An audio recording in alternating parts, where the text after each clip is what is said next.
नमस्कार सभी को, स्वागत है आप सबका असम एग्ज़ाम मेंटर पर। आज हम आहूम हिस्ट्री का एक बहुत इम्पोर्टेंट फेज पढ़ने वाले हैं। आहूम किंगडम का डिक्लाइन, यानी आहूम राज्य का धीरे धीरे कमज़ोर होना। आहूम किंगडम लगभग 600 साल तक असम में रूल करता रहा और नॉर्थ ईस्ट इंडिया का सबसे पावरफुल किंगडम्स में से एक था। लेकिन 18th सेंचुरी के एंड तक आहूम किंगडम के अंदर रेबेलियन, पॉलिटिकल इनस्टेबिलिटी और पावर स्ट्रगल शुरू हो गया था। इस क्लास में हम कवर करेंगे गौरीनाथ सिंघा का रूल, मोमोरिया रेवेलियन का effect, British east India company का इंटरवेंशन, कमलेश्वर सिंघा का पीरियड और कैसे आहूम किंगडम धीरे धीरे वीक होता गया। ये टॉपिक बहुत इम्पॉर्टेंट है एडीआरई, असम पुलिस, टेट और बाकी सभी असम गवर्नमेंट एग्ज़ाम्स के लिए। इसलिए आज की क्लास को ध्यान से समझिए, क्योंकि आज हम देखने वाले हैं कि कैसे एक पावरफुल किंगडम इंटरनल रेवेलियन और पॉलिटिकल इनस्टेबिलिटी की वजह से डिक्लाइन की तरफ बढ़ने लगा। सबसे पहले हम प्रीवियस क्लास का एक छोटा सा रिकेप करते हैं। पिछली क्लास में हमने पढ़ा था मोमोरिया रिवेलियन के बारे में। मोमोरिया रिवेलियन एक बहुत बड़ा रिवॉल्ट था जो लक्ष्मी सिंघा के टाइम पर स्टार्ट हुआ था। मोमोरिया रेबल्स धीरे धीरे बहुत पावरफुल हो गए और उन्होंने आहूम एडमिनिस्ट्रेशन को चैलेंज करना स्टार्ट कर दिया। इस रेबेलियन के दौरान रेबल्स ने आहूम कैपिटल रोंगपुर को कैप्चर कर लिया। सिचुएशन इतनी सीरियस हो गई थी कि किंग लक्ष्मी सिंघा को जॉयडोल टेम्पल में इम्प्रिजन कर दिया गया। यह इंसिडेंट आहूम हिस्ट्री का एक मेजर टर्निंग पॉइंट था, क्योंकि यहाँ से आहूम किंगडम की पॉलिटिकल स्टेबिलिटी टूटने लगी। इस रेबेलियन ने आहूम राज्य को अंदर से कमज़ोर कर दिया और आगे चलकर इसी इनस्टेबिलिटी का इफेक्ट हम गौरीनाथ सिंघा के रूल में भी देखते हैं। गौरीनाथ सिंघा 1780-1795। गौरीनाथ सिंघा लक्ष्मी सिंघा के बेटे थे और उन्होंने 1780 से 1795 तक आहूम किंगडम पर रूल किया। उनके रूल के टाइम पर मोमोरिया रेवेलियन का थर्ड फेज चल रहा था। मोमोरिया रेबल्स अब तक और भी ज़्यादा पावरफुल हो चुके थे और उन्होंने आहूम एडमिनिस्ट्रेशन को लगातार चैलेंज किया। 1782 में मोमोरिया रेबल्स ने आहूम कैपिटल रोंगपुर पर अटैक कर दिया। अटैक इतना इंटेंस था कि गौरीनाथ सिंघा को रोंगपुर छोड़कर भागना पड़ा। कुछ समय के लिए रेबल्स ने आहूम कैपिटल पर कंट्रोल भी कर लिया। इस रेबेलियन के दौरान बहुत सारे आहूम नोबल्स को या तो मार दिया गया या कैप्चर कर लिया गया। यह पीरियड आहूम किंगडम के लिए बहुत डेंजरस था, क्योंकि सेंट्रल अथॉरिटी ऑलमोस्ट कोलैप्स होने की सिचुएशन में आ गई थी। इसी वजह से गौरीनाथ सिंघा को अपना राज्य बचाने के लिए बाहर से हेल्प लेने का सोचना पड़ा। नेक्स्ट हम देखते हैं पॉलिटिकल केओस।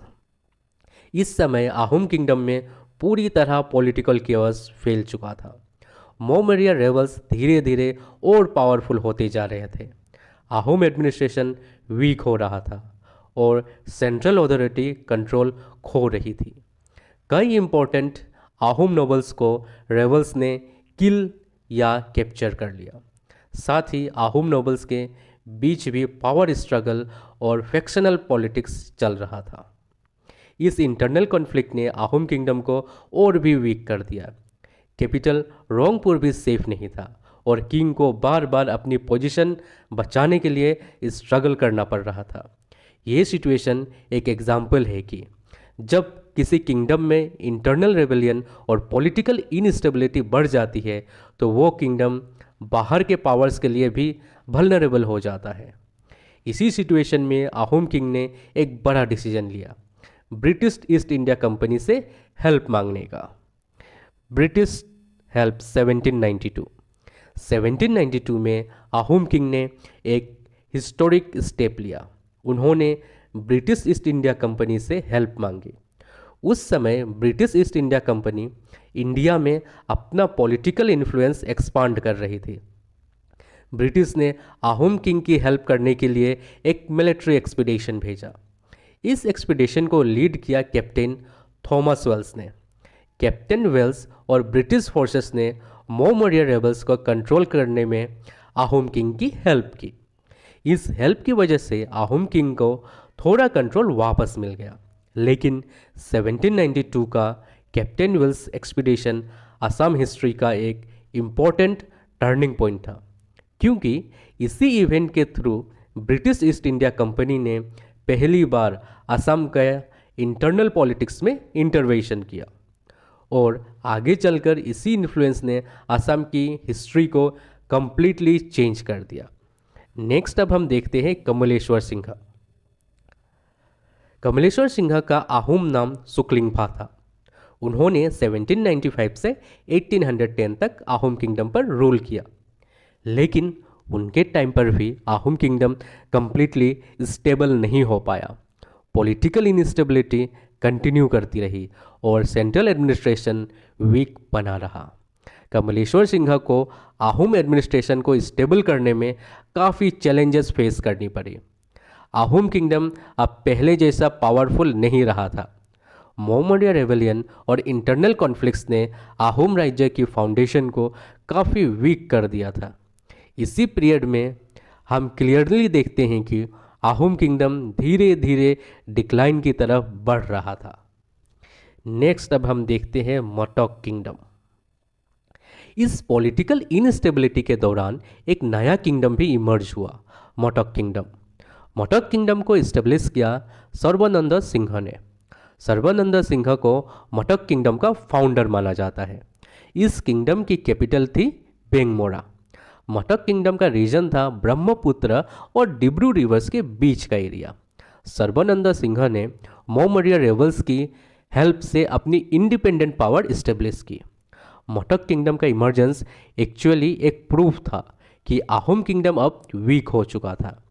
जब सेंट्रल पावर वीक हो जाती है तो अलग अलग रीजन्स में इंडिपेंडेंट पावर्स इमर्ज होने लगती है। मोटोक किंगडम भी आहोम डिक्लाइन का एक इम्पोर्टेंट इंडिकेटर था। अब हम देखते हैं कुछ important years. 1782 Moamoria rebels attacked Rangpur.